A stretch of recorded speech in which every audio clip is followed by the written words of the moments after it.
Fantasmas existem? Esse será o assunto deste vídeo. Sou o Pastor Celso. Já que você é inscrito no canal, vamos à pesquisa de hoje.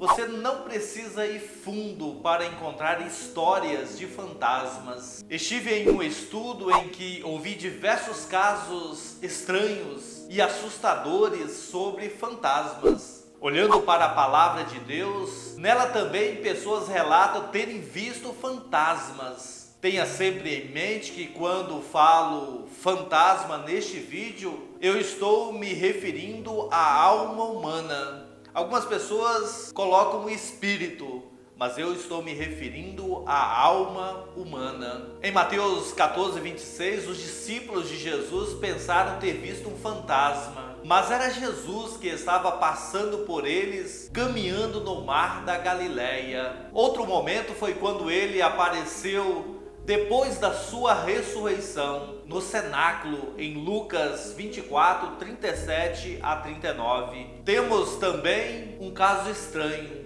aliás, muito estranho, que aconteceu com o rei Saul, quando ele visitou uma necromante. A necromancia é a prática de magia envolvendo a suposta arte de comunicação com os mortos, com a finalidade de adivinhação, prever eventos futuros e comunicação com os mortos. Temos também o caso do amigo de Jó, Elifaz, que havia recebido um fantasma à noite. Esse texto está em Jó, no capítulo 4, versículos 12 a 17. Vamos olhar mais de perto estes casos para esclarecer os mesmos daqui a pouco. Mas precisamos esclarecer algumas coisas. Primeiro é que acreditamos que fantasmas existem, isto é, almas. Mas entenda isto, a alma de uma pessoa continua existindo mesmo após a sua morte.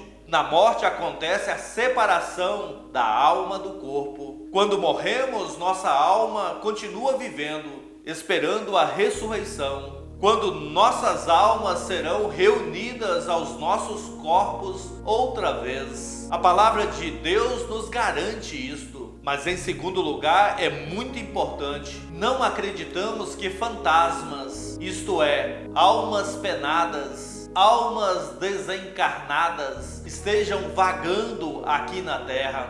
Pois quando Jesus nos conta a história, a parábola de Lázaro e o homem rico, ambos morreram. Os anjos levaram Lázaro ao seio de Abraão, isto é, para o céu, enquanto o rico é levado para o inferno. Ambos não permanecem na terra, pois quando o rico implora a Abraão que envie Lázaro para pregar aos seus irmãos, é-nos dito que isto é proibido, pois não há comunicação daqueles que estão lá com os que estão vivos aqui na terra. E também as almas dos mortos não permanecem aqui na terra, conforme o texto de Lucas 16, 19 a 31. Em terceiro lugar, o povo de Deus está estritamente proibido de tentar se comunicar com os mortos, pois isso que diz fazer profana o nome de Deus, pois devemos temer e amar a Deus, e por isso, em seu nome, não amaldiçoar, jurar, praticar a feitiçaria, mentir ou enganar, mas devemos invocar a Ele em todas as necessidades, orar, louvar e agradecer. Conforme nos diz o texto sagrado de Deuteronômio 18, 10 a 2, que nos diz que não exista entre vocês ninguém que queime os seus filhos ou as suas filhas em sacrifícios, nem que seja adivinho, prognosticador, agoeiro, feiticeiro, encantador, necromante, praticante de magia ou alguém que consulte os mortos, pois todo aquele que faz tal coisa é abominação ao Senhor. Temos outros textos como Isaías 8, 19 a 20, Miqueias 5, 12, e poderíamos citar vários outros. Sendo isso verdade, O que fazemos com todas as histórias de fantasmas? Com todas essas experiências de contato com mortos? Seria apenas ilusões? Talvez algumas sejam. Olhando os textos bíblicos, podemos entender melhor, por exemplo, o que os fantasmas pregam. Considere, por exemplo, a história de Elifaz. Ele conta a Jó o que o fantasma disse a ele. Esta é uma história assustadora. Elifaz, que deveria trazer conforto a Jó em seu luto e aflição, mas em vez disso ele traz a mensagem de um fantasma. E o que o fantasma prega? Este fantasma vem e nega o evangelho. Ele diz que é impossível para um pecador estar certo diante de Deus. Este fantasma prega o desespero.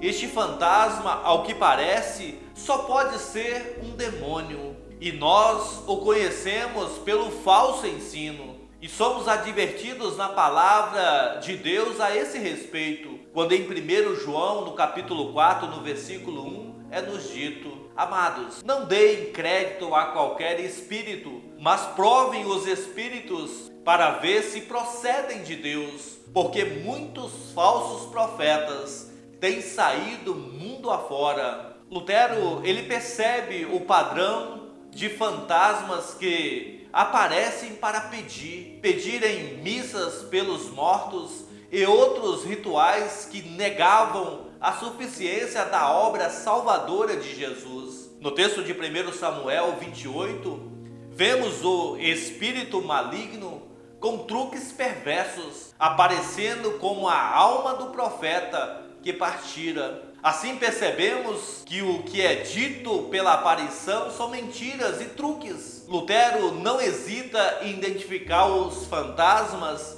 como demônios, não como almas, muito menos almas penadas, mas como espíritos malignos, e os reconhece por seus ensinamentos falsos. Olhando para a história, percebemos quando começou essa crendice na igreja. Foi Gregório que introduziu na igreja romana um método diferente, novo de provar e confirmar os dogmas da fé, a saber, buscar a verdade dos mortos, que no entanto Deus proibiu claramente e expressamente na sua palavra. Quando os fantasmas foram uma vez admitidos no ensino da igreja, fábulas com aparições e visões sem fins se espalharam. A questão essencial é: o que os fantasmas pregam? Em nossos dias, pelo menos nas histórias que ouvi, os fantasmas não estão pedindo para saírem do purgatório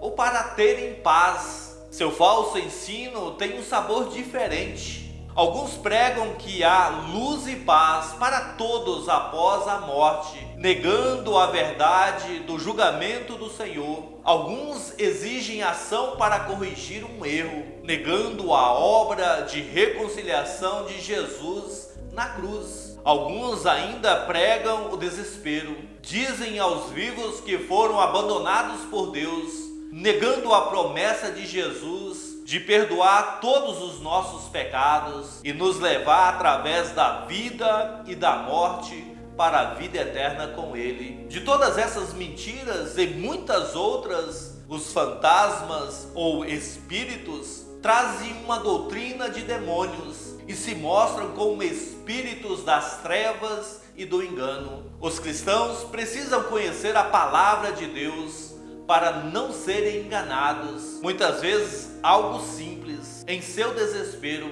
acaba recorrendo a enganadores que dizem ser capazes de conversar com mortos, como aconteceu com o rei Saul. E por isso, ele perdeu não só o trono, mas viu a sua família ser destruída. Somos convidados a confiarmos em Cristo, crer em sua palavra, vivermos na confiança de que a luz entrou nas trevas e as trevas não podem vencê-la. E não temos medo do fantasma, dos demônios, do diabo, porque a palavra de Deus nos orienta a resistirmos a ele e ele foge conforme Tiago no capítulo 4, no versículo 7. Eles são vencidos pelo sangue do Cordeiro e pela palavra de Deus, conforme o texto de Apocalipse 12, versículo 11. Se alguém tem uma história de fantasma, não necessariamente negamos que ele possa ter visto algo fantástico